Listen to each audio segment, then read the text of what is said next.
The rain had stopped an hour ago, but the courtyard stones still held the metallic scent of it, sharp as a new blade.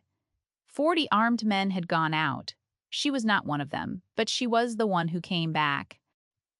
Ilara walked through the main gate as the sun bled out behind the western towers, painting the clouds in shades of rust and bone at her side. The Marrowfang moved with a silence that was more terrifying than any roar. Its obsidian claws, each the length of a Manon forearm, made no sound on the wet granite. Its head, a wedge of scaled shadow and amber eyes, was level with her shoulder. A torn strip of pale linen, looped loosely around its thick neck, was held in her left hand. That was all. The guards on the parapet did not move. They did not shout. They simply watched, their spears held in white-knuckled grips, as this slip of a scullery maid, hair plastered to her scalp by the earlier downpour, led the kingy most dangerous beast home as if it were a stray dog. Lord Commander Valerius was there to meet them before they reached the steps to the keep. He did not draw his sword. He didn't need to. The authority he wore was older and heavier than steel. He stood alone, a figure of gray wool and black leather, his stillness a challenge to the very air. He looked first at the creature, its breath misting in the cooling dusk, then at the linen in her hand, and finally, his gaze settled on her face. It was a gaze that had unnerved generals and broken traitors. Alara met it. She felt the weight of it, the cold assessment, but she did not look away. Her knuckles were scraped raw and the thin line of blood tracked from her hairline to her jaw, but her expression was one of profound, unadorned exhaustion. "Where are my men?" Valerius asked. His voice was low, devoid of inflection, like stones grinding together far beneath the earth as scatter. Alara said her own voice was rough, unused to being aimed at such a man. "'Tis some are hurt, none are dead." They were loud. The Marrowfang shifted its weight, a ripple of muscle under dark hide, and its great reptilian eyes blinked slowly. It looked at Valerius and a low rumble started in its chest, a sound that vibrated through the stones at their feet. Alara and fingers tightened infinitesimally on the linen. The sound stopped. Valeriusine eyes, the color of a winter sky, flickered back to her. He saw the movement. He saw everything. "And you?" he asked, the word hanging between them in the charged air. "You were quiet." She gave a slight, almost imperceptible nod. She would not offer him more. He had not asked for more. He had 40 armed and armored men, the best in the kingdom. She had a piece of cloth torn from the hem of her shift and the sense to keep her mouth shut. The silence stretched, pulled taut by the question he would not ask. How to ask it would be to admit his failure, the failure of his training, his strategy, his men. To admit that this girl, with nothing, had succeeded where his entire force, with everything, had been routed. He took a single step forward and the beast tensed. But Alara did not flinch. He was not looking at the creature now. He was looking only at her, and for the first time she saw something other than cold command in his eyes. It was a sharp, dangerous curiosity, the kind a man has right before he dismantles a clock to see how it works. And Alara knew, with a certainty that chilled her more than the evening air, that he intended to take her apart, piece by piece, until he found her secret. He did not take her to the dungeons. He took her to his office in the command spire, a room as stark and unforgiving as the man himself. There was a desk of black, unpolished wood, a single chair facing it, and walls lined with maps held down by daggers. No fire burned in the hearth, though the chill of the stone seeped into the air. He had dismissed the guards with a flick of his wrist, leaving them alone. The door closed with a heavy, final sound, the heavy thud of an iron-banded door closing. He gestured to the chair. Alara remained standing. It was a small rebellion, but it was hers. She still held the tattered piece of linen, her knuckles wrapped in it now. Valerius moved to stand behind the desk, placing his hands flat on its surface. The posture was not one of rest, but of containment, as if he were holding himself back. The Marrowfang is securance, he stated. It was not a reassurance. It was a fact laid between them like a weapon. The Beastmasters are saying it is calm, unnaturally so. Alara said nothing. The silence in the room was a living thing, pressing in from the cold stone walls. She watched him, cataloging the details she had only ever seen from a distance. The fine silver threads at his temples, the faint scar that cut through his left eyebrow, the way his hands, though still, looked capable of immense violence. He was waiting for her to speak, to explain, to give him the answer he needed. The answer that would restore order to his world. It was Hun, she said finally, her voice a low rasp. I had bread? He stared at her, his expression unreadable. You tamed the most lethal creature on the continent with a piece of bread. I didn't tame it. Therein, a difference. Explain the difference. Taming is for Marst, she said, her gaze unwavering. Seeding is for someone who understands what it is to be starred. A flicker of something moved in the depths of his eyes, too quick to be named. He had been alone inside his own silence for so long that he had forgotten the sound of someone who did not want something from him. She wasn't asking for a reward. She wasn't pleading for her life. She was simply stating a truth as she saw it. This refusal to perform, to be cowed or impressed, was a language he understood far better than flattery. He straightened, moving from behind the desk to pace the length of the room. His steps were measured, silent. He was a hunter in his own domain. The lock on its cage was fused. It would have taken 3 men with a pry bar to open. It was not an accident. He wasn't asking. He was telling her what he knew, testing her. Eden, I don't know anything about locks, she said, her voice flat. Eden, I know about washing floors. The floors you were supposed to be washing were in the East Scullery. The Marrowfangan enclosure is in the West Menagerie a quarter-mile away. What were you doing there? Her private wound, the one that had calcified into this armor of self-sufficiency, throbbed with a dull ache. She thought of the small carved bird her brother had made for her, lost somewhere near the menagerie, when she been shoved by a passing courtier. She had been looking for it, a foolish, sentimental reason. A reason she would never give this man I was laws, she said. It was the simplest lie. Valeria stopped pacing and turned to face her. No, he said, his voice dropping lower, softer, which was somehow more menacing. You weren't... He took a step closer, invading her space, forcing her to tilt her head back to keep his eyes. He smelled of cold air, of leather and steel. People who are lost look frightened. You do not... He reached out, not to touch her, but to gesture at the linen wrapped around her hand. This was torn from your shift. Why? The real reason was that the beast had been caught in a snare trap, its leg bleeding, and she had used the cloth to clean the wound. An act of impossible, reckless gentleness. Another secret she would die with in my hand was bleed, she said. Adbit it was for the blood. He held her gaze for 3 long heartbeats, his own eyes searching hers for the lie. He would not find it. Her face was a mask she had perfected over a lifetime of being invisible to survive.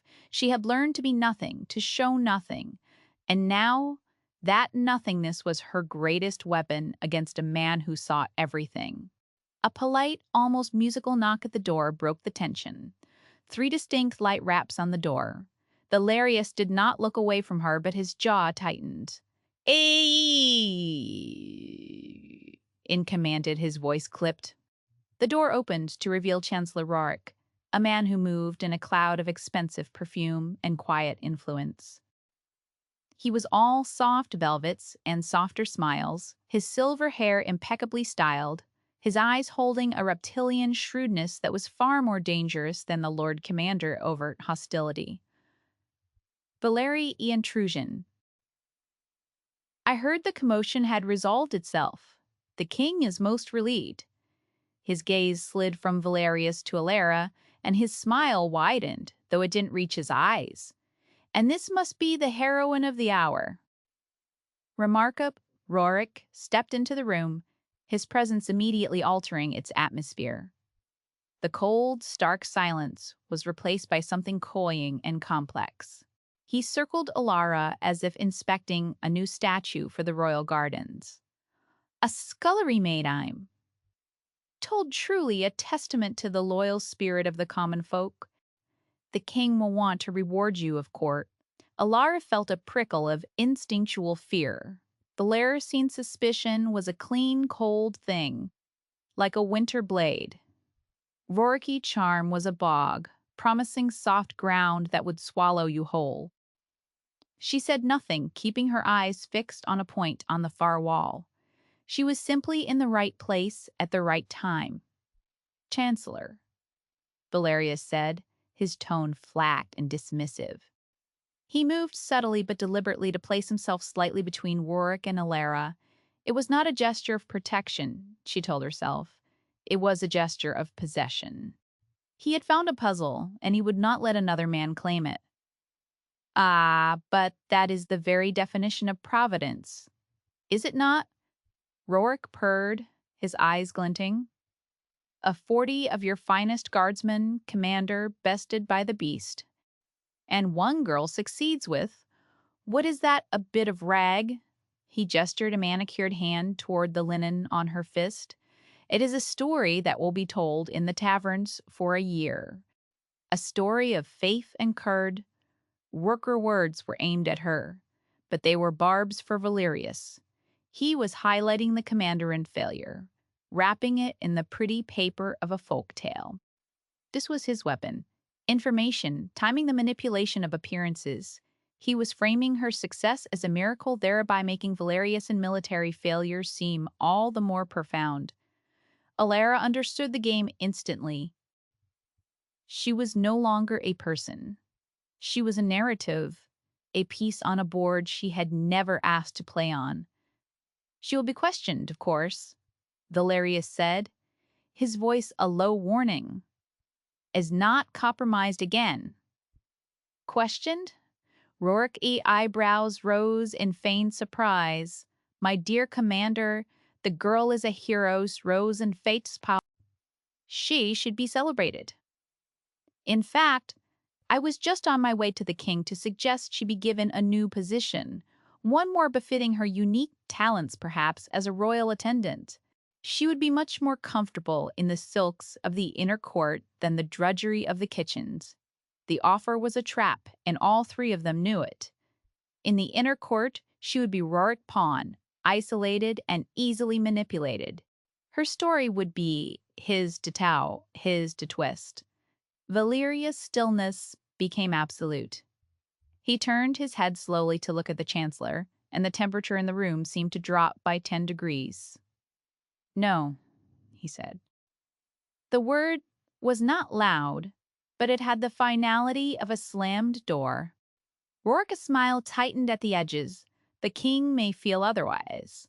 The king entrusts the security of this castle to me, Valerius replied, his voice lathily quiet.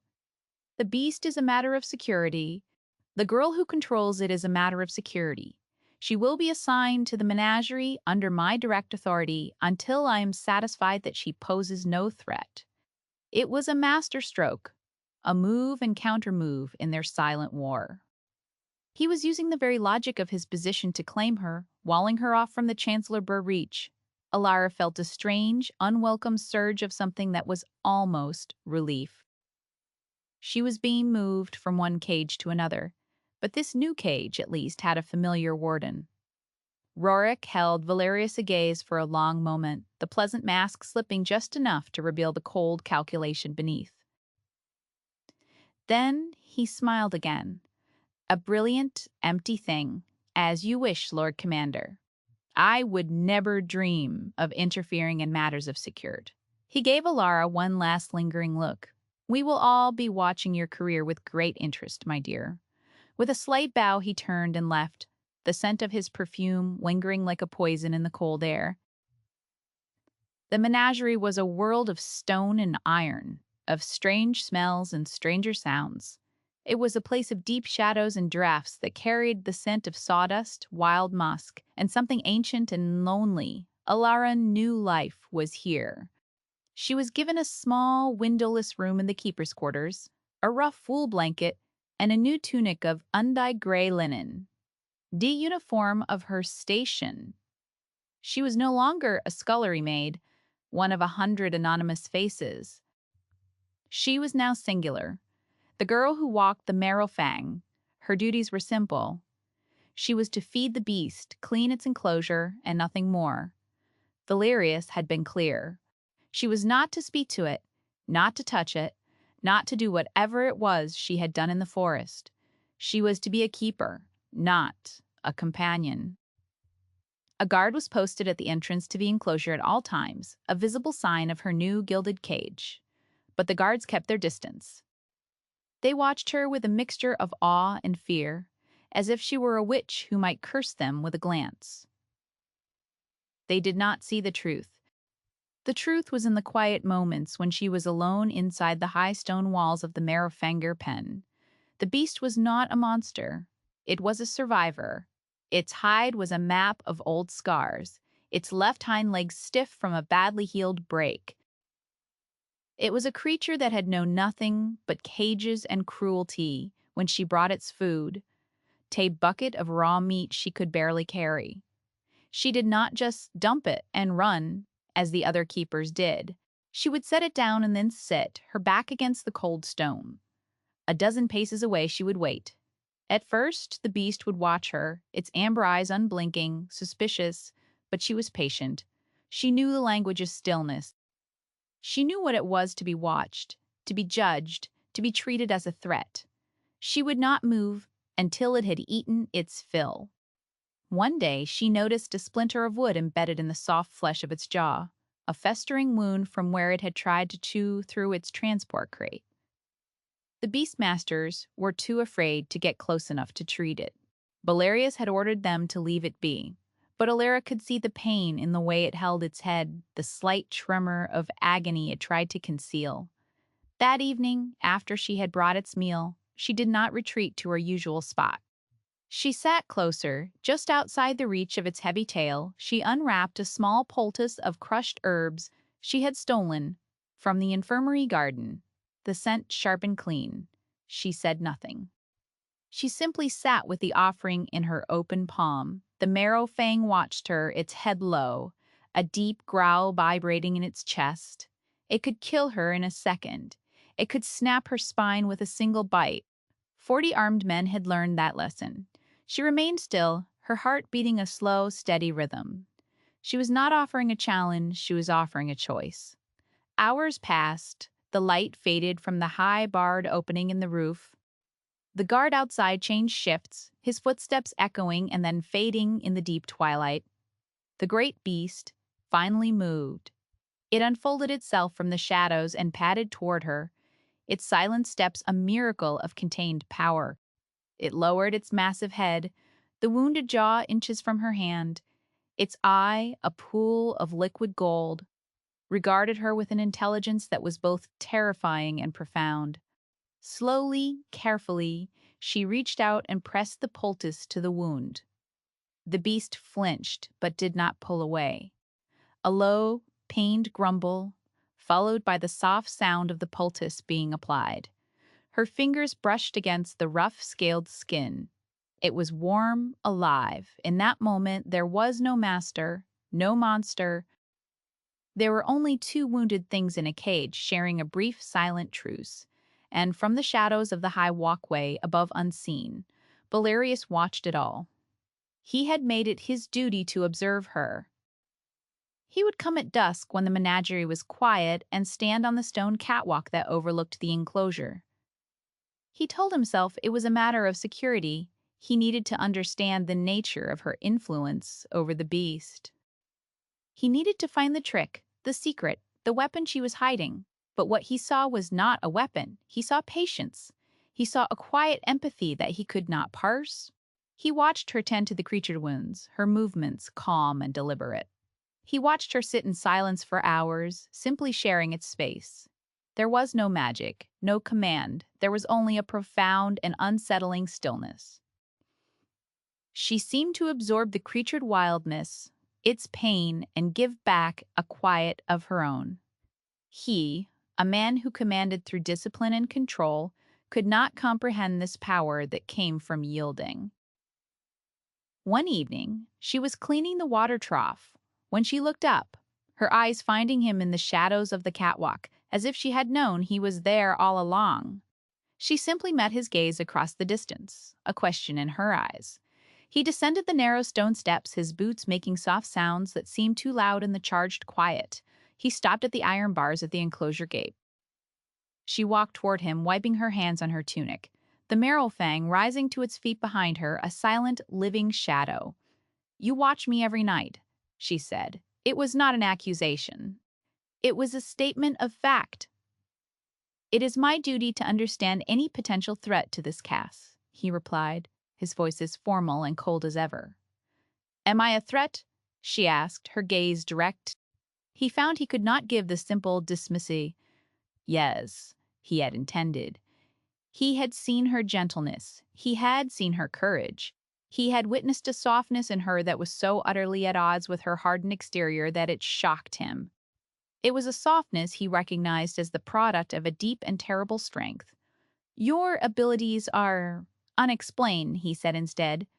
That makes you a liability." The Marrowfang took a step closer to her, nuzzling its great head against her shoulder. She absently rested a hand on its brow, a gesture of casual intimacy that made the breath catch in his throat. "It trusts you," he said, the words feeling inadequate. "It knows I won't hurt it," she said simply, "and it knows you will." Valerius looked from her to the beast. He saw the truth of her words in the creature eyes. It regarded him with the same wariness it showed the other guards, the men with pikes and whips. But with her, it was different. He was the Lord Commander, a master of men. But in this enclosure, he was the outsider, the danger. She and the beast shared a world he could not enter. A dry, involuntary sound escaped his lips, something that might have been a humorless laugh. "So, the safety of the king's most valuable weapon now depends on the moods of a scullery maid." The words were meant to be dismissive, a reassertion of his authority. But they landed wrong. He saw the flash of anger in her eyes, sharp and bright. "It is not a wet," she said, her voice tight with a sudden fierce protectiveness. "It ain't a prisoner. Just like me." With that, she turned her back on him and walked deeper into the enclosure, the Marrowfang following at her heel, leaving him standing alone outside the bars, the silence between them more profound than any wall. It was the first time in years anyone had willingly walked away from him. The feeling was so unfamiliar. It almost felt like a physical blow. He had been witnessed by her, and he had been found wanting. That was worse than any defiance. The first crack in the carefully constructed order of the castle appeared not with a roar, but with a whisper. Alara was mending a harness in the keeper's workshop, a small, dusty space that smelled of leather and oil, when two of the chancellor aides passed by the open door. They were speaking in low, conspiratorial tones, believing themselves unheard. "Impasso," one was saying. "The commander inspects the menagerie himself every week. The lock was forged by the royal smith. It could not have simply fade. The chancellor is not interested in failure." The other replied, his voice a silken threat. "He is interested in results. The beast was meant to reach the lower bailey. The commander was meant to be disgraced. This complication with the girl has delayed things, but the objective remains." The sound of their footsteps receding down the stone corridor. Alara froze, the needle still poised in her hand. "Meant to reach the lower bailey," the words echoed in her mind, cold and sharp. The escape had been an accident. It had been sabotage, a deliberate act designed to make Lord Commander Valerius look incompetent, to weaken his standing with the king and she by bringing the Marrowfang back. had inadvertently interfered with Chancellor Warwick's plan. Her heroism was a complication. Warwick read public praise. His offer of a new position knew had all been a performance, a way to control the narrative he had lost control of. He had wanted to reward her. He had wanted to neutralize her. The knowledge settled in her stomach like a cold stone. She was trapped, not just in the menagerie, but in a political game far deadlier than any wild beast. If Rourke knew she had overheard, she would be silenced. If she told anyone, who would believe a former scullery maid over the King Brie's most trusted advisor? There was only one person, the one person who had as much to lose as she did, the one person who was also in Warwick crosshairs. She found Valerius in the armory, overseeing the sharpening of swords. The air rang with the rhythmic scrape of wet stone on steel. He stood in the center of the room, a pillar of stillness amidst the motion, his presence commanding silence without a single word. His men gave him a wide berth. When he saw her standing in the doorway, a slight frown creased his brow. It was a breach of protocol for her to seek him out. She didn't care. She met his gaze and gave a small, almost imperceptible shake of her head. She would not speak here. Understanding dawned in his eyes. He gave a curt nod to his lieutenant and followed her out into a secluded walkway overlooking the training grounds. The shouts of the men below were a distant rhythmic chorus. "This is a rajo," he said, his voice low and hard. No," she said, her own voice tight. She did not waste time with pleasantries. She did not have the luxury. The Merovingian escape was not an accident. It was arranged. She relayed the conversation she had overheard, her words clipped and precise, leaving out nothing.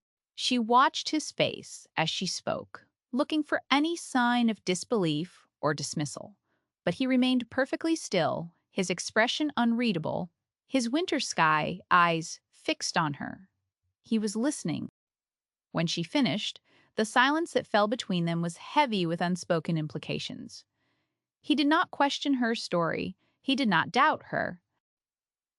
He had seen Rariki machinations for years, had felt the subtle pressure of the Chancellor ambition like a knife probing for a weakness in his armor. Her story was not a revelation, it was a confirmation. "Why bring this to me?" he asked, his voice quiet, intense. "Why not go to the king?" "The king listens to his chancellor," she said flatly.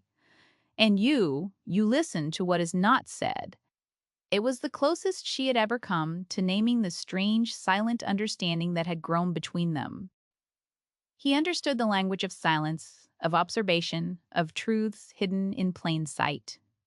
He was the only one who would see the shape of the trap as clearly as she did.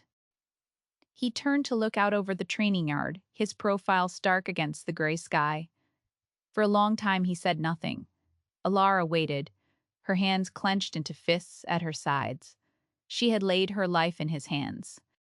He could dismiss her, hand her over to Rarik, have her thrown in a dungeon for spreading seditious rumors. He held all the power. "Rorik underestimates you," he said at last, turning back to face her. "Auden, he sees a servant girl. A pawn." His gaze was sharp, analytical, but it held a new quality, respect. "He doesn't see a weapon. I'm not your weapon," she said. The words coming out harsher than Shige intended. A muscle feathered in his jawline. "No." He agreed, his voice a low murmur. You are not." In that moment, the dynamic between them shifted irrevocably. They were no longer commander and subordinate, watcher and watched. They were two people standing on the same crumbling precipice, with a common enemy waiting below. They were allies. They moved in the shadows of the court, their alliance a secret kept in shared glances. Valerius did not bring her into his war councils or treat her as a strategist. Instead, he began to ask her questions, his inquiries precise and detached. "What does the beast fear?" he asked one evening, standing outside the enclosure. Loud noises, sudden movement. The smell of cheap wine noon of the old keepers was a drunk. What does it respond to? Stillness? Consistency? It likes the scent of rosemary. It was an interrogation, disgager. He was gathering data, mapping the terrain of her knowledge, and she in turn was learning to read him, to understand the subtle shifts in his posture that signaled his thoughts. She saw the way he absorbed every detail, filing it away, building a plan in the silent fortress of his mind. The trap they laid was simple, built on Roriki's own arrogance. Valerius let it be known through carefully selected channels that the royal smith had identified a flaw in the menagerie and walking mechanisms. New, more complex bolts were being forged. There was a small window of opportunity, 2 nights hence, during the new moon, when the old faulty lock would still be in place before the new one was installed. It was a piece of bait designed to force Roriking's hand. If he wanted to try his plan again, it had to be then. The night of the new moon was cold and starless. A thick fog rolled in from the river, muffling sound and shrouding the castle in a damp gray blanket. Elara was in the enclosure as she was every night, but this time she was not alone. Valerius was inside with her, standing in the deepest shadows near the far wall. It was the first time he had ever crossed the threshold. His presence changed the space entirely. The Marrowfang felt it too. The beast was restless, pacing the perimeter, its amber eyes glowing in the gloom. It kept casting nervous glances at Valerius, a low growl, a constant vibration in its chest. "It doesn't like you here," Elara murmured, her voice barely a whisper. He had not drawn his sword, but he stood with the coiled readiness of a man who was himself a weapon. He was watching the gate, but Elara was watching him. She saw the tension in his shoulders, the rigid control he exerted over his own body. He was out of his element, in a place governed by rules he did not understand, trusting a girl he barely knew. For him, this was a greater risk than facing a dozen swords to pass the time. To keep the beast calm, Elara began her nightly routine. She refilled the water trough, her movements slow and deliberate. She laid out a small bundle of fresh rosemary near its resting place, its clean scent cutting to the damp air. Valerius watched her, his silence a heavy weight as she worked. A strap on her leather tunic came loose. She fumbled with it, her fingers clumsy in the cold. Without a word, Valerius stepped forward. He was behind her, his proximity a sudden, shocking heat. He reached around her, his large, calloused hands easily finding the buckle. His fingers brushed the small of her back, a fleeting touch through the thin linen of her undertunic, the soft click of a leather buckle being fastened. Elara froze, her breath catching in her throat. His knuckles grazed her spine. For a single, eternal second, he did not move away. He was so close she could feel the warmth radiating from his body, could smell the faint, clean scent of steel and winter air that clung to him. It was the most intimate contact she had ever known then. Just as quickly, he stepped back, retreating into the shadows. The space he had occupied felt instantly cold. Neither of them spoke.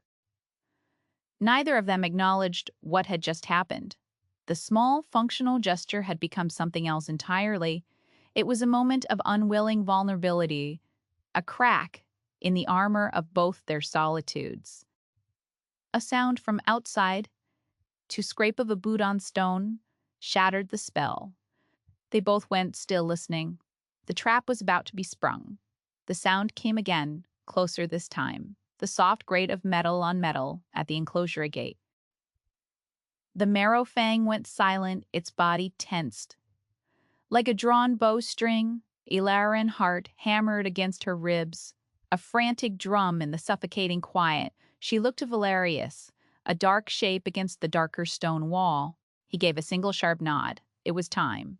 A figure slipped through the gate, cloaked and hooded, moving with a practiced stealth. He carried a small, baited sack that smelled faintly of blood and herbs. The man was one of Rorik's agents, a spy from the diplomatic corps, whose face Elara recognized. He crept toward the interior door that led to the lower passages, the route the beast was meant to take. He was so focused on his task he did not see them. He did not see the Lord Commander melt away from the wall, his movements utterly silent. He did not see Alara step into the faint moonlight filtering from above, but the Marrowfang saw him. With a roar that shook the very foundations of the tower, the beast launched itself forward. Not at the intruder, but at the wall beside him. A display of pure, terrifying power. A deafening roar, followed by the crash of claws against stone. The agent cried out, stumbling backward. Dropping the sack, he turned to flee, but his path was blocked. Valerius stood at the gate, his arms crossed, his face a mask of cold fury in the gloom. The man was trapped. Lights flared to life along the upper catwalks as guards. Valerius' most trusted men appeared with torches, their crossbows aimed down into the pen. The scene was illuminated in flickering, hellish light. The agent, his face pale with terror, looked from the snarling beast to the implacable Lord Commander. He was caught. Chancellor Rorik appeared on the catwalk, his expression one of carefully rehearsed shock. Lord Commander, what is the meaning of this? A man in mortal danger. This man is a traitor? Chancellor Valerius, said his voice carrying with lethal clarity. Again, Rourke eyes darted from the agent to Valerius, and finally to Alara, who stood near the beast, her hand resting on its neck to calm it. He saw the trap, and he saw his own miscalculation. But he was a master of appearances. An outrageous accusation, Rourke declared, his voice ringing with false indignation. This man is a trusted envoy. He must have simply lost his way in the fog. This girl has clearly bewitched the poor creature into this frenzy. He was trying to spin it, to turn Alara into the villain, the witch, who controlled the monster. But Valerius was ready. Indeed, Valerius said, his voice dangerously soft. He took a small object from his belt and tossed it to the captain of the guard on the catwalk. It was a signet ring, and that ring was found wedged in the faulty lock mechanism of the original escape. It bears the Chancellor Brain Seer. Silence. Rorikeen face, for the first time, lost its composure. The mask shattered, revealing the stark naked ambition and fury beneath. He had been so careful, but he had made one small arrogant mistake. This was the climax. Not a battle of swords, but a battle of truths. He had the proof.